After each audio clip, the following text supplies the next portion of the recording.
Okay, देखो ये अपना हम स्टार्ट कर रहे हैं, सेशन 15 स्टार्ट कर रहे हैं। कल तक अपने सेशन हो गए हैं 14 और आज हमारा है सेशन 15 कर रहे हैं।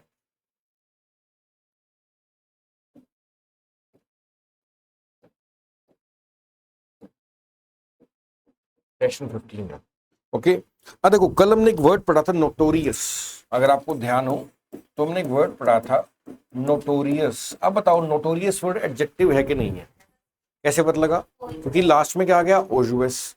और कल देखो नोट इंग्लिश में नाम का रूट है, NOT लिखा मिले, NOTE लिखा मिले, ये नाम को इंडिकेट कर। जिसका बहुत नाम है उसको क्या बोलते हैं? नोटेड। जिसका बहुत नाम है, जैसे कोई बहुत नामी डॉक्टर है तो क्या बोलोगे? ये नोटेड डॉक्टर है, ठीक है ना? ठीक है ना? और कोई बदनाम है तो क्या बोलोगे? नोटोरियस। जैसे एग्जांपल देखते हैं, कोई बदनाम किलर है तो क्या बोलोगे? ये नोटोरियस किलर है। ये क्या है? नोटोरियस किलर है, यानी कि इसका बहुत बदनाम है, ठीक है ना? इसी तरह से यानी कि जो नोटोरियस वर्ड है ना, ये नेगेटिव है, यानी कि ये एंटी सोशल बिहेवियर को शो करता है। एंटी सोशल बिहेवियर को ये इशारा करता है, शो करता है। और एंटी सोशल का मतलब क्या है? जो हमारी सोसाइटी के लिए ठीक नहीं है, खराब है। इसी तरह से देखो, जैसे नोटोरियस नेगेटिव वर्ड है, नोटेड पॉजिटिव वर्ड है, ठीक है ना? ये वाला वर्ड क्या है? नेगेटिव, और ये वर्ड क्या है? पॉजिटिव। इसी तरह से इंग्लिश में चाइल्डिश क्या है? नेगेटिव वर्ड है, ठीक है ना? अगर किसी की हरकतों को आप चाइल्डिश बोलते हो, यानी कि आप उसकी तारीफ नहीं कर रहे, आप उसको क्रिटिसाइज कर रहे हो, ठीक है ना? और दूसरा हमारा इसी का जो काउंटर पार्ट है वो है child like. Child like English में क्या है? पॉजिटिव शब्द है। जैसे मान लो कोई बच्चों जैसी हरकतें करता है बट आपको अच्छी लगती हैं, तो क्या चाइल्ड लाइक ट्रेट्स है। ट्रेट्स का मतलब क्या होता है? विशेषताएं। और कोई बच्चों की तरह हरकतें करता है, क्या क्या तो बच्चों की तरह लगा हुआ है, यानी कि आप उसको पसंद नहीं कर रहे। जब कोई बच्चों की तरह हरकत करे और आपको अच्छा ना लगे तो आप उसको क्या बोलोगे? चाइल्डिश बिहेवियर है। और जब कोई बच्चों की तरह हरकत करे लेकिन आपको अच्छा लगे, वो चाइल्ड लाइक है, राइट? पता लग गया? तो चाइल्ड लाइक क्या है? पॉजिटिव है, यानी कि अगर आप किसी को चाइल्डिश बोल रहे हो, इसका ये मतलब है उसके लिए डेरोगेटरी है। उसके लिए क्या है? ये बात डेरोगेटरी है। डेरोगेटरी शब्द का मतलब होता है इंसल्टिंग, जिसमें इंसल्ट की फीलिंग आए, बेइज्जती की फीलिंग आए। और अगर आप किसी को चाइल्ड लाइक बोलते हो तो उसके लिए ये कॉम्प्लीमेंट्री बात है। कॉम्प्लीमेंट शब्द का मतलब होता है प्रशंसा। कॉम्प्लीमेंट का मतलब क्या होता है? प्रशंसा। तो अगर आप किसी को चाइल्ड लाइक बोल रहे हो तो उसके लिए कॉम्प्लीमेंट्री स्टेटमेंट या कॉम्प्लीमेंट्री शब्द है। और अगर आप किसी को चाइल्डिश बोल रहे हो तो उसके लिए क्या बन गया? डेरोगेटरी। और डेरोगेटरी का मतलब क्या होता है? इंसल्ट की फीलिंग जिसमें आए, यानी कि इंसल्टिंग कह सकते हो। डेरोगेटरी क्या होता है? इंसल्टिंग है उसके लिए, राइट? अब देखो, अब आगे चलते हैं। अरे कल हमने एक वर्ड पढ़ा था कॉन्जूमेट। कल हमने एक वर्ड पढ़ा था कॉन्जूमेट। अब देखो कॉन्जूमेट वर्ड का मतलब था, सुमिट से हमने वर्ड बनाया था, ये पहाड़ है ना? तो पहाड़ की चोटी के लिए मैं वर्ड लिखा था समिट, और समिट से हमने वर्ड बनाया था कॉन्जूमेट। तो कॉन्जूमेट क्या होता है? जो परफेक्ट है ना? कॉन्जूमेट लायर हो सकता है, कोई भी कॉन्जूमेट डॉक्टर हो सकता है, कॉन्जूमेट एडवोकेट हो सकता है, कॉन्जूमेट आर्टिस्ट हो सकता है, यानी कि जो अपने काम में माहिर है, परफेक्ट है, वो क्या? कॉन्जूमेट है, राइट? अब यहां पर हमें कुछ और भी ऐड करना है इसके अंदर। हमने और भी वर्ड लिखे थे, पीक, पिनेकल, जेनिथ, ये सब, ठीक है ना? नेक्स्ट देखते हैं क्या है हमारा कॉन्जूमेट के अंदर हम क्या ऐड कर सकते हैं। जैसे कॉन्जूमेट लायर का मतलब क्या बन गया? जो झूठ बोलने में माहिर है, वो कॉन्जूमेट है। अब देखो हमने यहां पर क्या बनाया है? एक माउंटेन बनाई है। माउंटेन तो आपको पता ही किसको बोलते हैं? पहाड़ को बोलते हैं। माउंटेन क्या होता है? पहाड़। और एक और मैं बना देता हूं, ये क्या है? हिल। जो पहाड़ी होता है, यानी कि छोटा पहाड़ होता है, उसको क्या बोलते हैं? हिल। वो जो बड़ा पहाड़ है वो क्या है? Mountain, right? नेक्स्ट देखते हैं हमारा पॉइंट क्या है। नेक्स्ट हमारा पॉइंट है, देखो एडजेक्टिव तो हमें पता ही है। एडजेक्टिव हमें मालूम है क्या होते हैं, विशेषण, हिंदी में क्या बोलते हैं, विशेषण, यानी कि ये क्वालिटीज होती हैं, अच्छाई या बुराई को कह सकते हो आप, क्वालिटी है। और हमने इसके सफिक्स पढ़े थे, किसी वर्ड के लास्ट में ओजू एस आ जाए, ये एडजेक्टिव होगा हमेशा, एबल आ जाए, ईबल आ जाए, टिक आ जाए, फुल आ जाए, लेस आ जाए, आईवीई आ जाए। ये वर्ड्स हमेशा क्या होंगे, एडजेक्टिव्स होंगे। जैसे आईवी वाले का मैं एक एग्जांपल दे देता हूं, जैसे इंप्रेसिव। तो इंप्रेसिव वर्ड क्या बन गया यहाँ पे, एडजेक्टिव बन गया। ऐसी लेस आ जाए, जैसे केयरलेस, फुल का केयरफुल, टिक का drastic, fantastic, able ible, capable, responsible, ओजुअस, डेंजरस। ऐसा आप कितने भी वर्ड्स बना सकते हो, वर्ड्स क्या बनेंगे, एडजेक्टिव बनेंगे। हमें बात क्या सीखनी है, अगर आप एडजेक्टिव के साथ बहुत बार आपको ना नेस लिखा मिलेगा, तो नेस वाले वर्ड्स क्या होते हैं, नाउन। किसी भी वर्ड के लास्ट में अगर नेस लिखा मिलता है, ये क्या बन जाते हैं, नाउन। जैसे एग्जांपल देखते हैं, स्वीट। मान लो मैं लिखता हूं स्वीट, स्वीट का मतलब है मीठा, और नेस लगा दिया तो क्या बन गया, स्वीटनेस। तो ये क्या बन गया, नाउन बन गया। तो नेस वाले वर्ड्स क्या बन जाते हैं, नाउन बन जाते हैं। अब देखो नेक्स्ट हमारा वर्ड देखते हैं क्या है। इसी तरह से किसी वर्ड के लास्ट में ION अगर आपको लिखा मिले, तो ION वाले भी वर्ड्स हमेशा क्या होते हैं, नाउन होते हैं। जैसे एग्जांपल देखते हैं, मैं लिखता हूं क्रिएशन, मैंने वर्ड लिखा क्रिएशन, एंडिंग इस पे आ रही है ION, तो ये क्या बन गया, नाउन। ऐसी इवोल्यूशन लिखता हूं मैं, इवोल्यूशन। इवोल्यूशन शब्द का मतलब होता है विकास, ठीक है ना, तो ये क्या बन गया, नाउन। तो किसी भी वर्ड के लास्ट में अगर ION लिखा मिले, ये शब्द हमेशा क्या होंगे, नाउन होंगे। इसी तरह से देखो, हमने कल एक वर्ड पढ़ा था, कोर। कोर इंग्लिश में करेक्ट को इंडिकेट करता है, सही को। करेक्ट क्या होता है, सही। और कल हमने एक वर्ड पढ़ा था, इनकॉरिजिबल। इनकॉरिजिबल, जिसको आप सुधार नहीं सकते। जैसे कई लोगों को ना बहुत ज्यादा एक्सेस में काम करने की आदत होती है। एक्सेस का मतलब होता है ज्यादा।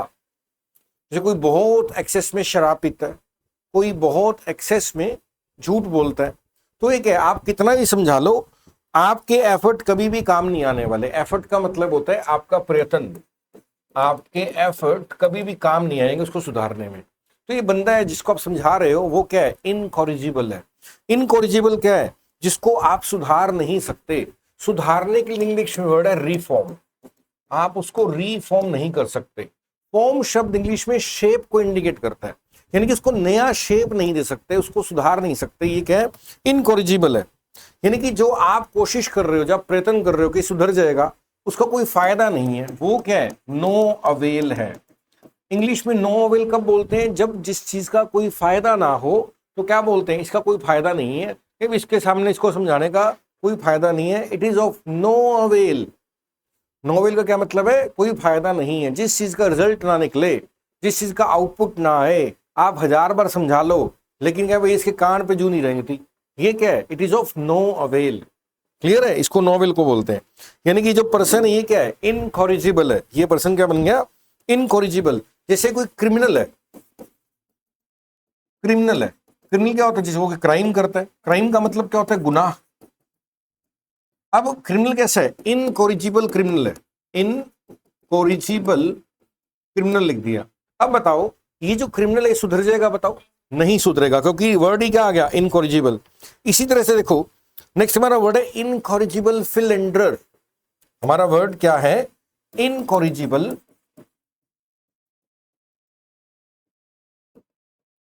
फिलेंडर।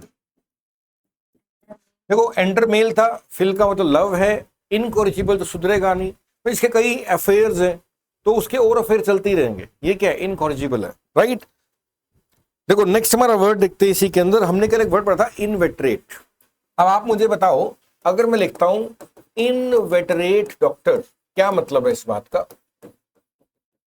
देखो बात डॉक्टर की हो रही है, और वेटर का मतलब होता है एज एंड एक्सपीरियंस। कल हमने पढ़ा था ये वर्ड कि अगर वेटर शब्द आपको लिखा मिले कभी, इसका मतलब क्या है, एज एंड एक्सपीरियंस।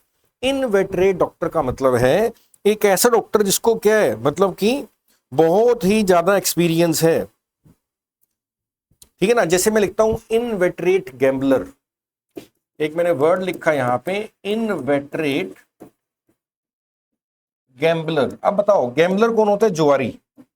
गैम्बलर कौन होता है? जो गैम्बल करता है, और गैम्बल करने का मतलब होता है जुआ खेलना। गैम्बल का मतलब क्या होता है? जुआ खेलना। तो अगर मैं लिखता हूं इनवेटरेट गैम्बलर, इसका क्या मतलब है? मतलब कि ये जुआ खेलने की इसकी बहुत पुरानी आदत है, पक्का जुआरी है ये, राइट। ऐसे ही अगर मैं लिखता हूं इनवेटरेट ड्रिंकर, अब ड्रिंक का मतलब शराब पीने वाला, इनवेटरेट का मतलब है जिसको बहुत समय से शराब पी रहे, एज एंड एक्सपीरियंस। वेटर किसका रूट है? एज एंड एक्सपीरियंस, जो बहुत समय से शराब पीता आ रहा है वो क्या बन गया? Inveterate drinker. तो ये क्या करेगा? खुद को जैसे शराब के नशे में डुबा के रखेगा। इम्बाइब करना होता है एक तरह से भिगो के रखना, डुबा के रखना। इतनी शराब पिएगा कि खुद को इम्बाइब करके रखेगा। इम्बाइब का मतलब है खुद को लत लगा रखी है, डुबो रखा है, ठीक है ना। और इसकी आदतें क्या हो गई हैं? शराब पीने की इसकी जो आदत है, आदत को क्या बोलते हैं? हैबिट। आदत क्या होता है? हैबिट। और जो शराब पीने की लत है, तो आप क्या बोलोगे? इसकी वेल इस्टेब्लिश्ड हैबिट है।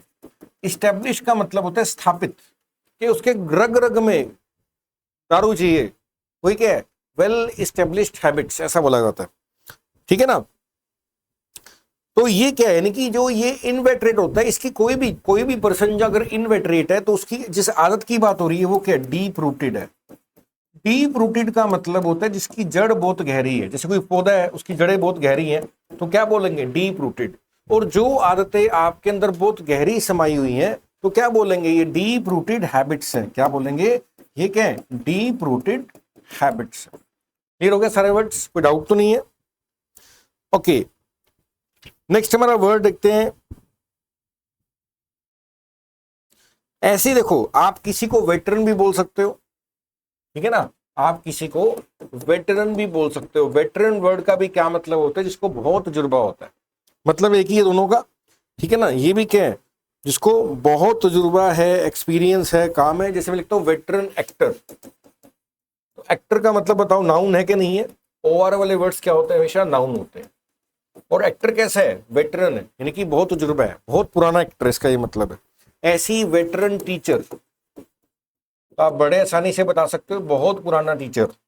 ऐसी आप लिख सकते हो वेटरन रिफॉर्मर। रिफॉर्मर, देखो रिफॉर्म करना क्या होता है? बदलाव करना। रिफॉर्म करना क्या होता है? बदलाव। और बदलाव करने वाला क्या होता है? रिफॉर्मर होता है। और वेटरन रिफॉर्मर, जैसे कोई मान लो कि सोशल आवाज उठाता रहता है, भाई ये चीज नहीं होनी चाहिए, तो क्या? रिफॉर्मर, बदलाव। और काफी समय से जो बदलाव के लिए आवाज उठा रहा है, वो क्या बन गया? वेटरन रिफॉर्मर है। जैसे अन्ना हजारे का नाम सुना होगा, तो उन्होंने क्या किया? जैसे राइट टू इन्फॉर्मेशन है ना, वो उनके थ्रू ही आया। मेरे को पूरा नॉलेज नहीं है, बट जहां तक नाम सुने, ठीक है ना। तो अन्ना हजारे का नाम तो पूरे इंडिया को पता ही है, ठीक है ना। तो ये क्या है? वो वेटरन रिफॉर्मर है। रिफॉर्मर का मतलब होता है बदलाव लाने वाला, और वेटरन का मतलब क्या हो गया? जिसको बहुत एक्सपीरियंस है, राइट। नेक्स्ट हमारा वर्ड है, देखो जेन। नेक्स्ट हमने कल वर्ड पढ़ा था GEN। देखो जेन किसको इंडिकेट करता है? जन्म को, ठीक है ना। जैसे मान लो ये कोई पहाड़ है और पहाड़ से नदी निकल रही है। देखो नदी निकलती कैसे है? ऊपर पहाड़ है, बर्फ पड़ी हुई है, बर्फ से क्या धीरे धीरे पानी बनता है और नदी निकलती है, ठीक है ना। तो जहां से मतलब कि स्टार्टिंग है, इसको क्या बोलेंगे? जेनेसिस। जेनेसिस शब्द का मतलब होता है ओरिजिन। ओरिजिन का मतलब हिंदी में क्या बोलते हैं? स्रोत, यानी कि शुरुआत। जो भी किसी चीज का स्टार्टिंग पॉइंट है वो उसका जेनेसिस है। जैसे गंगा का जेनेसिस, गंगा का ओरिजिन, यानी कि गंगा का, जैसे गंगा नदी कहां से आती है? गौमुख से आती है, ठीक है ना। गौमुख जो जगह है वहां से गंगा नदी आती है। तो गौमुख क्या है? गंगा नदी का क्या है? जेनेसिस है, ओरिजिन है, राइट। ओके, नेक्स्ट हमारा वर्ड इसी के अंदर पढ़ते हैं।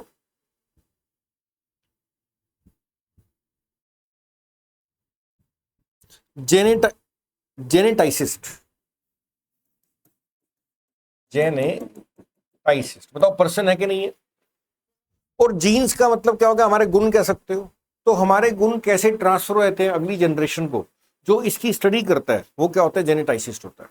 वो क्या होता है? जेनेटाइसिस्ट होता है। ओके, नेक्स्ट हमारा वर्ड है जीनियोलॉजी। इसी में हम एक और वर्ड पढ़ रहे हैं, जीनियोलॉजी। जीनिय ए भी आएगा इसके अंदर, लॉजी।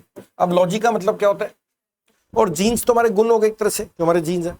अब देखो मतलब कि जैसे कोई पौधा है, कोई प्लांट है, अब इसके जीन्स को स्टडी करके इसके पीछे के पूर्वजों का पता लगाना, अब इसके पूर्वज कैसे होंगे, ये जो स्टडी है क्या जीनियोलॉजी है।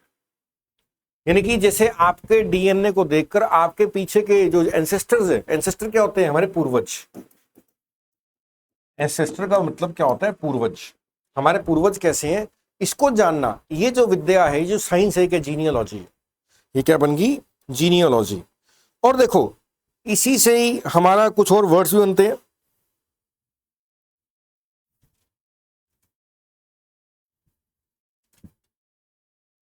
देखो नेक्स्ट हमारा वर्ड जेनेसिस तुमने पढ़ लिया, स्त्रोत। ऐसे ही हमारा वर्ड बनता है जेनिटल। देखो जेनिटल का मतलब होता है सेक्सुअल ऑर्गन को बोलते हैं जेनिटल, ठीक है ना, जिसको हिंदी में गुप्तांग बोलते हैं। सेक्सुअल ऑर्गन को क्या बोला जाता है, जेनिटल्स बोला जाता है, जेनिटल बोला जाता है। नेक्स्ट हमारा वर्ड बनता है कॉन्जेनिटल। नेक्स्ट हमारा वर्ड क्या बनता है, कॉन्जेनिटल। देखो जेन किसका रूट है बताओ, जन्म का, और कौन का मतलब क्या होता है, साथ। तो जो जन्म से हम में है, मान लो कोई गुण है, कोई बच्चा जन्म से ही सिंगर है, पैदा होते ही उसमें सिंगिंग, तो क्या कॉन्जेनिटल सिंगर है वो क्या बन गया, कॉन्जेनिटल, यानी कि जन्म से ही सिंगिंग है उसके अंदर।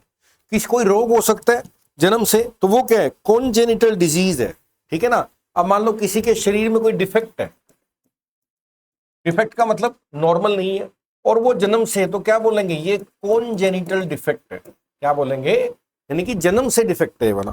तो जो चीजें जन्म से हैं वो क्या है, कॉन्जेनिटल है।